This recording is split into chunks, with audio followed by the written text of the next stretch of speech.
Good morning, everybody. Happy Monday. We are back on the fantasy football grind with new episodes every morning at 7 a.m. In the studio, we got Tim, aka the Bald Man. What's going on, Timmy? Howdy ho. You excited, man? We're talking bounce backs. You actually bounced back into your fantasy career lately, coming back on the show. And you're doing well. You're doing well. We're getting ready for the season. We're warming up. But we're talking about five big players. I want to have an open discussion here. We're going to bring up the name, have an open discussion, lay it out, roll up our sleeves, get dirty here, talk about this. Get into it. Get into it. Yeah, we're going to talk about five players, and are they going to bounce back? And they're pretty big names, and they are fantasy relevant. We got to address these guys, and they're guys that, they're on the fringe here. They're on the fence. They're like, they could go this way and really kind of have a really good season, or they could go this way and completely fall. And one of the guys, the first guy here, has a particularly high ADP. I'm ready to dive into this. Tim, what's happening, man? I'm excited. Yeah, man. I mean, this is a list we talked about together off air. There's so many more names we could have thrown in here. And actually, one that I'm surprised we're not going to address is like an Eckler? Shh, I didn't want to give it away. Yeah, it's pretty clear to me, man. He's going to be behind Brian Robinson with Washington. I'm just avoiding that. I avoided him when he was in his prime, when everybody was drafting him as a top 3 pick last year and the year before. I was wrong the year before, but I was right about him the whole time. I knew he was always a sucky guy. I avoided him, and there's going to be no Eckler. So there's no bounce back with Eckler. He's done, man. He's done. He's like 30 years old now, almost. So, guys, huge announcement here before I get into this, guys, is make sure you guys, if you haven't got it, grab the 16-round draft solution. You can pre-order it right now. I'm going to release the first version in about a week and a half. 16 rounds will put you light years out of the competition. Sleepers, breakouts, optimal players drafting each round. Find this year's Sam Laporta, because I was the only one that told you to draft him last year. Grab 16 rounds, linked it below. Use code SMASH to save.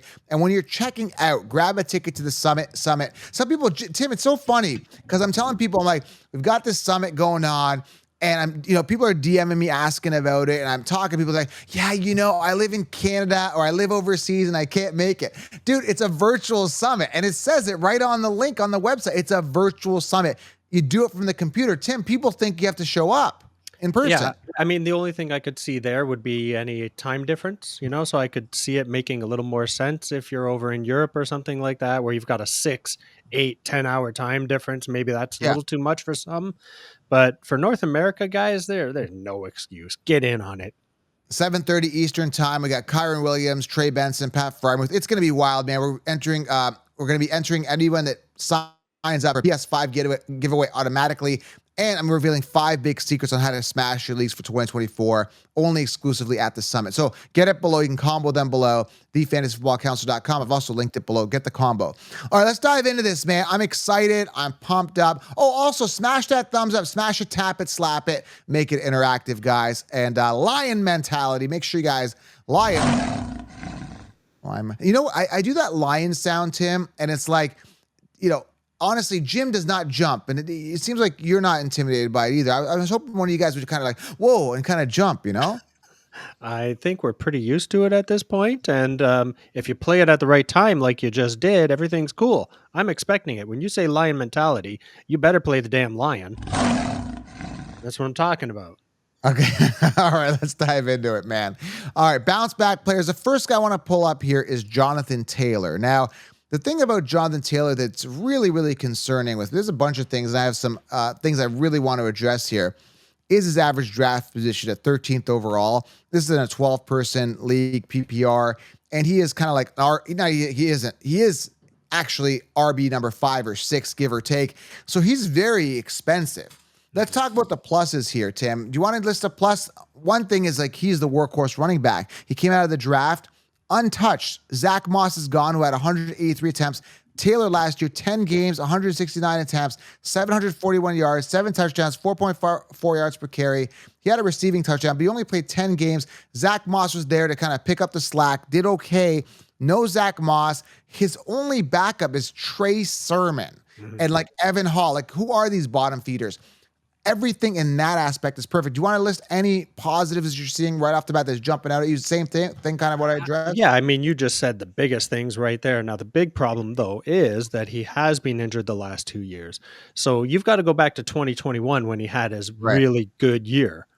So, I mean, is a late first, early second too high to pick him? Yeah, he's had a phenomenal year. Now, mind you, the touchdowns were super elevated in that year, but the Yeah. yardage was fantastic. So everything was there that one year. Everything else has just been, oh man, last 2 years injured on a decent pace still, but still not that same pace as 2021. So you got to keep that in mind, man. I mean, I think the price is a little too high. I would like to see him late second, early third, Yeah. depending on how my draft plays out. Then I'm going to look at taking him, but price is too high for a guy that's been injured 2 years in a row.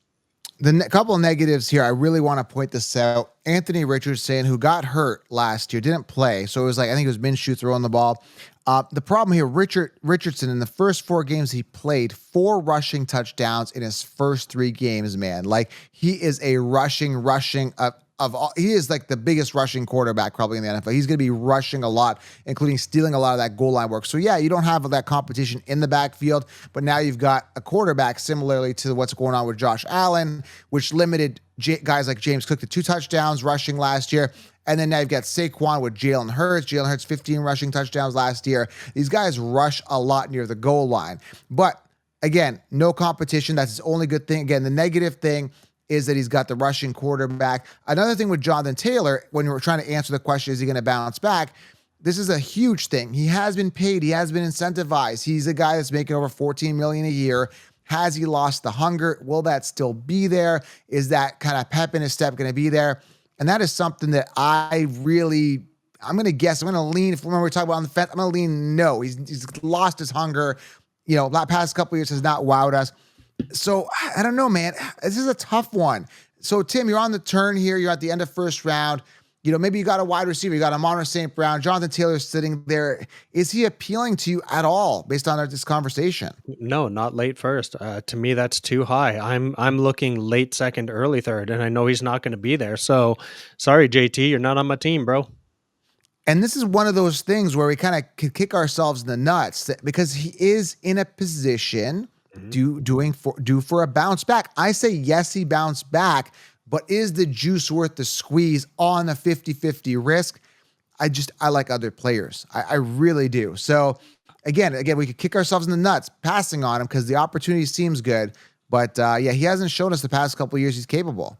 I just don't think he's going to repeat 2021. Let's put it that way. So he may still have a very good year, but at this point, having a 2021-like year or slightly less, putting him at 350 points, I hate to say it, but that's almost standard for a high-end RB now. Yeah. It's still very good, don't get me wrong, but that's even a stretch to me at this point right now that he reaches 350. All right, let's move on here. I know, Tim, you get excited about that twinkle sound there. Oh, that makes me think of like Walt Disney. I get the I'm in my dreamland.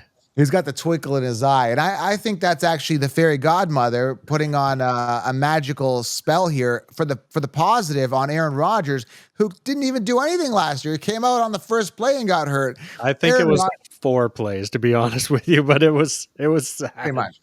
Give or take, man. So Aaron Rodgers, overall ADP 113, man. This is a guy. So we're talking round 8 to 9? Is that pretty much what we're thinking? Yeah, here? I would say 9, even maybe a little later than 9. Yeah. Let's just put it this way. Is he going to bounce back? I'm going to say 100% yes. Now, what they did is they drafted a wide receiver, Malachi Corley, round 3.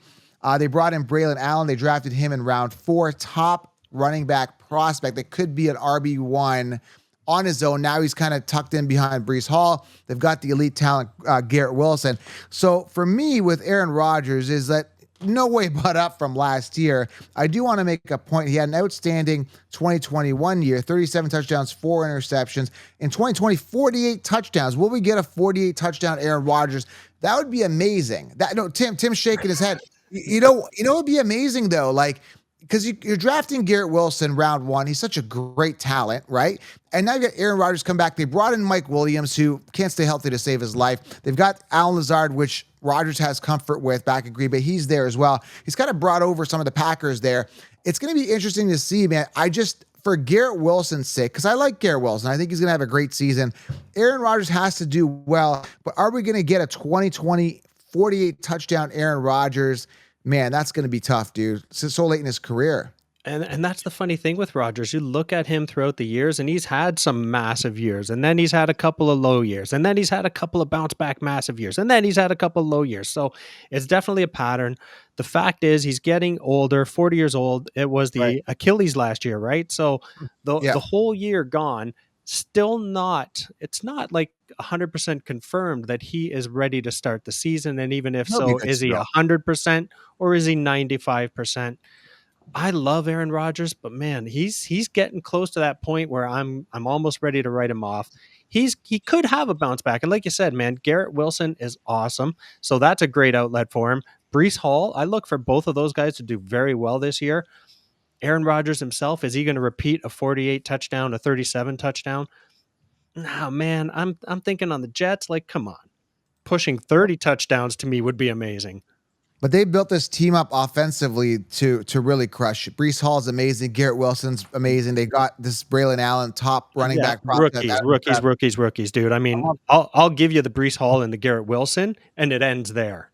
Nah, I'm not sleeping on Braylon Allen, man. If Brees gets hurt, he could be great, but it should be the Brees show 70-30 as a floor. Even more, I would think, Brees, man. Yeah, But but then when you talk receivers, I'm talking Garrett Wilson only. I don't think there's anything else there that's even going to yeah, come close. I think Garrett Wilson is going to feast. But are yeah, the touchdowns going to be there? That kind of depends on the offense. Like not just the offense. It's going to depend on the offensive line. Can he get downfield without being hindered too much? I think he's going to have a yeah. fantastic year, but I don't know if the touchdowns are going to reach that, 12 to 15 range. Yeah. And they also got Mike Williams, the red zone. If he stays healthy, they'll be looking for him in the red zone. So they've got some options here, but Garrett Wilson should be a target hog here. Yeah. Again, what type of bounce back are we getting from Aaron Rodgers?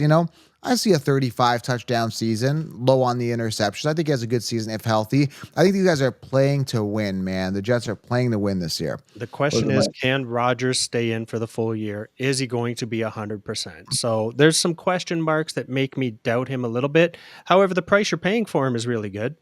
Yeah, but again, only as a backup Yeah. quarterback with upside. Now, if you're a two quarterback league, I see so many quarterback or a super flex even quarterbacks come off early, and Rodgers for a guy like me who likes to really load up on those skill positions early, I might be looking down the draft, and I'm looking at Aaron Rodgers as my second quarterback, so he could be there. I'm gonna definitely think about it, especially because people are investing so high in Garrett Wilson, so you got to think about him as well. All right, our next guy here, bounce back, and this is very important. And his name is Trevor Lawrence. You guys know him. ADP 95, a little higher than Aaron Rodgers. Again, we talked about Aaron Rodgers being overall 113. Trevor Lawrence, man, here's the thing, right? They made some O-line improvements. Round 1 and round 4, they got an O-line guy. Round 1, they picked up Brian Thomas Jr., one of the top wide receiver prospects. He slides in as the wide receiver 1. Obviously, they've got brought in Gabe Davis. They got Christian Kirk. Kirk has always been decent. He's never been the one because we saw with Ridley. Ridley was the guy there. He had a mediocre season, but he came into that team, became the one. I believe Brian Thomas Jr. is going to be the one. Trevor Lawrence, a lot of flack, man, a lot of heat on him from last year having his mediocre performance. And you and I were arguing here before this episode started. I said that Trevor Lawrence was outstanding. Finished seventh. He was, not last year, but the year before. In 2022, finished 7th amongst quarterbacks, dude. He had 20 touchdowns. He had 5 rushing touchdowns, over 4,000 yards, 25 touchdowns to 8 interceptions. Those touchdowns obviously could have been higher, but 295 fantasy points, man. He's finished 7th. And you're saying that's not good. This was 2022, man. That was a good year. That's not phenomenal. And that's his pinnacle year so far. So Yeah. 25 touchdowns doesn't excite me, dude. I mean, the fact that he ran for 5 on kind of low yardage, 300 yards, and he got 5 rushing touchdowns, Yeah. that's pretty good. So he's got some legs that he can do some stuff himself. Yep. But to call him phenomenal, to say that he excites me in the least, no, man. When I look at him, I think like the pretty boy California surfer. That's my image of him. Now, It's I'll true. give it to him. He can throw the pigskin, okay? He's got a couple of 4,000 yarders. Give him some really good receivers. Maybe he can kick that up to the 4,500, 5,000. So there's definitely some potential there, but the touchdown to interception ratio is not good. That concerns me a lot. I'm iffy on him. His price isn't too steep, but there's other quarterbacks I would rather take as a second quarterback. Let me just take a look at his contract here. But what I love about it is that his back's against the wall. That's what I like about it, because he has to do something, or he'll just kind of fall by the wayside. He'll become mediocre, right? So he's pulling in nothing. Like, he's still on his rookie contract, I believe. With 2025, his base should be 25 million. I'm reading, so I don't know when that kicks in. I'm just reading. He's a free agent in 2026. In 2024, he's only set to make. He's making $11 million this year, so he's doing good.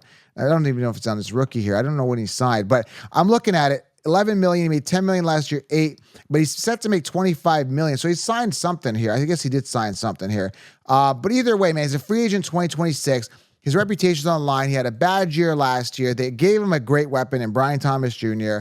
So anyway, with Trevor Lawrence, he's got to do something, man. He's got to do. This is it for Trevor Lawrence. His name is going to be mush after this, honestly. Now, I got to hit you on this, though. How do you say last year was a bad year? Last year was almost identical stat wise to 2022, which you're saying was a phenomenal year. Well, What do his rating, right? QB rating 95.21 in 2022, 88.49. So that dropped. His touchdowns dropped from 25 to 21. 8 interceptions 2022, went up to 14. So his interception ratio was worse. Now his yardage were close, 4113 to 4016. So yeah, very similar in the metrics, but it was a little bit worse. It Yeah. was. Oh, definitely. Especially when you're looking at the touchdown interception ratio. But everything else is pretty much standard. But that's what you've seen out of him for 3 years. So Yeah. what's to think that all of a sudden it's going to get that much better? Yes, they've got some better receiving options now. Yeah. I'm still iffy, but the price is decent. I'm Yeah. not taking him as my number one. That's for damn No, sure. no, he can't be trusted. He's very inconsistent for sure. Don't get me wrong. I'm not riding the Trevor Lawrence train. I'm just saying that he's due for a bounce back. It's a make or break year, back against the wall, has to do something. This is the year for Trevor Lawrence, man. He is really, under the gun. And then you got Brian Thomas Jr. as well, who I think will be great. I think he's great value. We'll talk about that on another show. All right, next guy here. Do you want to go to, which one do you want to go, the running back or wide receiver here? Let's go Zeke. I mean, this is kind of a shock to a lot of people what happened here. All right, so Zeke Elliott, a guy I completely dislike here. I'm actually going to put the scroller here on him. Ezekiel Elliott, hopefully I spelled that right. 123rd overall, round 10 pick, who's kind of slated as the RB1. Dude, I was so pissed. I was watching the NFL draft. Literally, I'm watching this draft. I'm hoping that Trey Benson ends up there because he's a shoe-in to be the RB1 workhorse, because they drafted Zeke in 2016, I think it was. He came in, he was the workhorse running back. He was the man, full true workhorse back. I was thinking they're going to replace him. They've got Rico Dowell, they got Deuce Vaughn, who didn't amount to anything. I thought he would have got some volume last year, didn't do anything. And then the draft, their most needed position next to O-line pretty much, they completely avoid him. Now, they did make an improvement on their O-line. They got Tyler Guyton, offensive tackle, in round 1, I believe. Round 3, they got a guard, Cooper Beebe. I know you'd like that name, Tim. Beebe, Beebe. Damn, baby. Beebe, yeah. So they got a guard, they got an offensive tackle, but still no running back. They bring in washed up Zeke, who averaged 3.5 yards per carry last year. Absolute garbage player. He's old. He's at the end of the line here, man. And here they are. I mean, here's my thought process. Here's what pisses me off, Tim. They got rid of him. They're like, this guy's trash. He's done. We don't want him anymore. We're moving on from Zeke. Time to turn the page in this chapter. He goes to the Patriots, craps the bed, takes away and hoards away and becomes a pest for Ramondre Stevenson. Stevenson could have an outstanding year. Zeke comes in. He sucks, but he's good enough to take that volume, 180 some odd attempts or whatever he took. And now he's back on the Cowboys, being a C block there. You know what I mean? So it's bothering me, dude. He bothers me. He just buzz kills that entire backfield. Like, again, he's good enough to be like a pest and just make it a committee, but he's not good enough to be a guy you want to draft and he's going to finish as a top 10 guy. Do you know what I'm saying? Do you feel me here, Tim? With Zeke? Yeah. Oh yeah, yeah. So he had some good years early in his career, but then it seemed like everything started taking its toll. The Yeah. legs weren't there as good. He just couldn't do the same stuff he was doing in those first few years. And that's what you're getting with Zeke now. So to make him the number one again on the Cowboys after getting rid of him, I really don't understand it. He's Yeah. not, to me, he's not going to be a full-time player. He's not going to be this every play kind of guy. He's No. maybe going to be in for like 60% of the plays, if that. So my question is like, is there some sort of like belief in their other running backs? They have some faith in like a Rico Dowell. They brought in Royce Freeman, who sucks as well. Like it's an absolutely trashy backfield, right? Like, and Deuce Vaughn's just a small dude. It's not like he's going to get the work. So what is it that we're seeing here? Like, I don't get it, man. What is the thought process? You want to win here, don't you? I mean, like, why not draft a top rookie prospect that has some upside? I bet you they're pretty much putting this season between Freeman and Zeke because they're both big bodied dudes, so they can at least pound the ball, but you're not going to get anything exceptional. No, man, I don't know, man. Rico Dow, maybe. I think no, Rico should be okay. What had Rico? We gotta take a look at Rico's stats. Rico. And I look at it, it's like, what did he do? He had 89 attempts, 4.1 yards per carry. He had 2 touchdowns last year. Like Rico was like, he was, I think he was an undrafted guy, fifth season. You know, years to wow us, we're not wowed. I mean, last year was his best season, 361 yards, 2 touchdowns. I mean, 2 receiving touchdowns. Like your faith is in Rico Dowell. Like that, it's sad, dude. He's 6'2", 215. That's what I got here for weight. Dude, it's a sad situation there. So to answer the question, going back to what the show is about, bounce back, like who gives a F rat's butt? You know what I mean? Like, I don't want to swear because I know that, there's kids that listen to this sometimes. So we could curse, but I just try not to. I really want to curse on this. It's just a piss off situation, dude. Honestly, I'm just annoyed by the entire. Let's put it this way: I'm not drafting any Cowboys because CeeDee Lamb coming off a pinnacle year, such a high draft capital guy. Not wasting it on him. We've talked about this with Cooper Kupp and all these guys. Pinnacle years, Michael Thomas through the years, great years, and they've right down. CeeDee Lamb's going to be that guy, I think, possibly, or he'll be safe at best. That's a whole other topic. That's why you guys gotta subscribe, turn on bell. But Zeke Elliott, what do you think? Bounce back? No. Do you care? No. Too late in the career. Too much has happened. Cowboys really crapped the bed with this one. Like, what the hell were you thinking? Not doing anything new with your running backs. It makes Brutal. 0 sense. 0 sense. Absolutely frustrated. Yes, you improved your O-line, but dude, still, like you've got no running back. It's like, okay, I got a running back but no O-line, but now I've got O-line, no running back. It's just like maybe they're thinking for next year, but I don't know, man. They were making a run last year. It's not like, I don't know, man. These guys annoy me. All right, let's move on to the last guy here, man. I want to talk about him because this is a very, very important topic I want to address. This is when I say important, I mean like very important because we got to address this. Cooper Kupp, wide receiver 23. It looks like, and it not even looks like it, this is actually fact. Puka Nacua has stepped in as the wide receiver 1. Now, here's the funny thing, Tim, about Cooper Kupp, right? Is that I was telling you for years he's not that good. He had that one good year. We were talking about this before we started. And I told you, everyone's like riding his dick. We're like, oh man, this guy's our man. We got to ride him. It's our man. And I was telling you, Cooper Kupp is not that good. And now he's been banged up past couple of years. Puka's come in. But understand, here's what's frustrating with this situation, okay? Cooper Kupp was the one. He only played, how many games did he play last year? Do you have it in front of you? 12 was it? Playing 9 and 12 over the last 2 years. Okay, so he played 12 last year. Now, let's anticipate and assume that he finishes the entire season, which is viable. He's had 2 down years. If he finishes this season, okay, he played 12 games last year. He had 95 targets compared to Puka, who played the full season, 160 targets. If he plays the full year, what's saying that he's not the wide receiver 1 at this point? I mean, there's a chance. I don't care. People say, well, no, he's older, blah, blah. Dude, Tim, tell me there's a chance that this guy could still be the 1. He was the 1 for years. The only thing that hindered him from being the 1 last year is obviously Puka playing amazing, but number 2, he was banged up. How do you play the full season? Puka's numbers wouldn't have looked as good as they did. Let's be honest here. Listen, when you look at Cooper Cup, he had only one good year in his whole career so far. So everybody was going off of that one good year. The next year, he only played like half the season roughly. He was still on pace to have a pretty good year, don't get me wrong, but it didn't happen. He got injured, comes back the next year, which was last year, injured again, misses 5, 6 games. It's not there. Puka is young, dynamic. Puka's going to take the majority of it, but believe me, Cooper's there and he's pretty sure-handed. He's a favorite target. He's going to get targeted. He's going to get some numbers, but Puka is the one. Yeah, for sure. And I'm not debating. I love Puka. I think he's a great guy, great talent. That's what I'm saying though is like Cooper Cup. He plays a full season. He's in there for 18 games, whatever it is.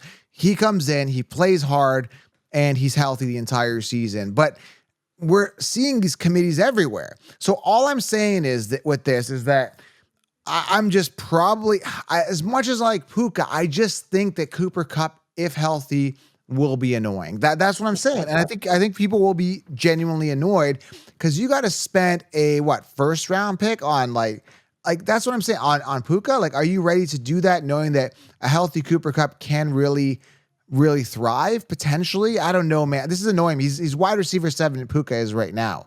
Cooper Cup 23 in PPR. Honestly, I haven't looked at the whole situation that closely, but you bet your ass that Cooper Cup is going to take away some points from Puka. So Puka's not going to reach a pinnacle year as a wide receiver.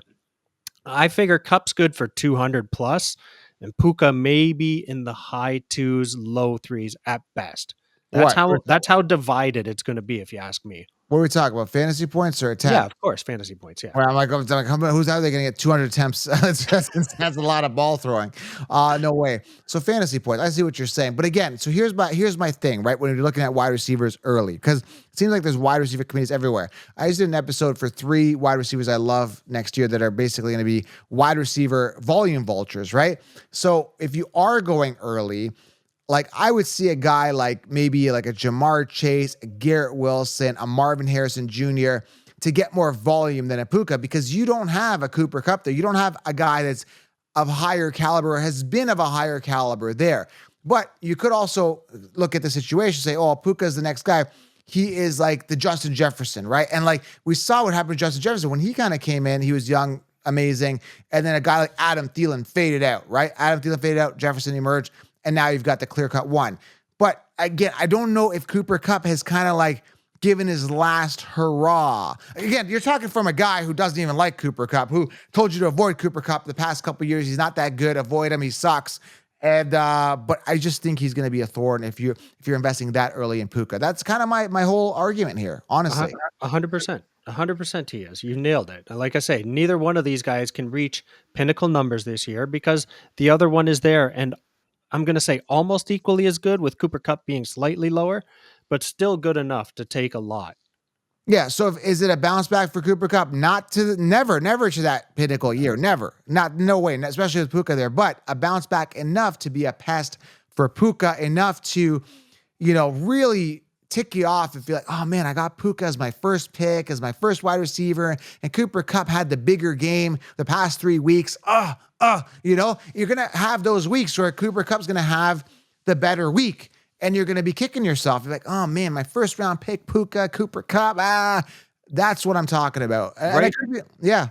Right now, who are you going to take out of these 2 first round, Puka or Garrett Wilson? Garrett Wilson. That just without a doubt. That's what it feels like. It feels like a need, not even a need, just instinct.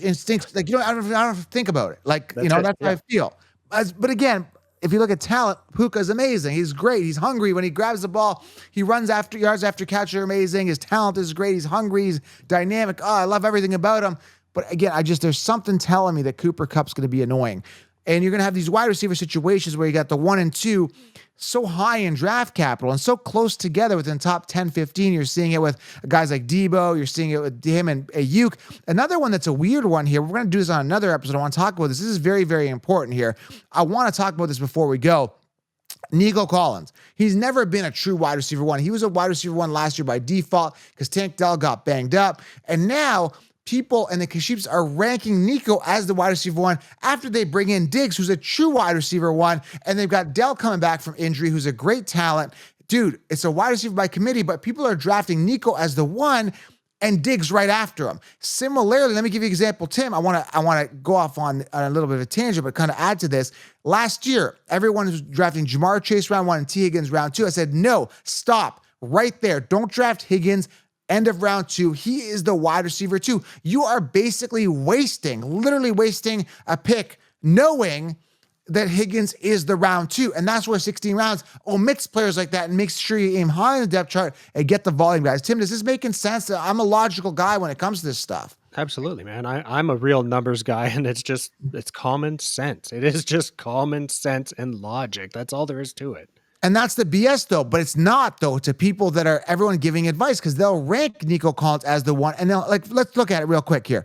Like, Nico is 18th in PPR amongst wide receivers, right? And Diggs is 19th. So it's like, okay. So, like, you are wasting a second-round pick on a coin toss on who is the one. Well, Joe, they'll both get that good volume. It's CJ Stroud, blah, blah. But still, knowing that, like, one of them could, like, completely bust or just not be the one, right? Like, it's just like, you know what I'm saying? Do you feel what I'm saying? It's like too early of a draft capital to play that game.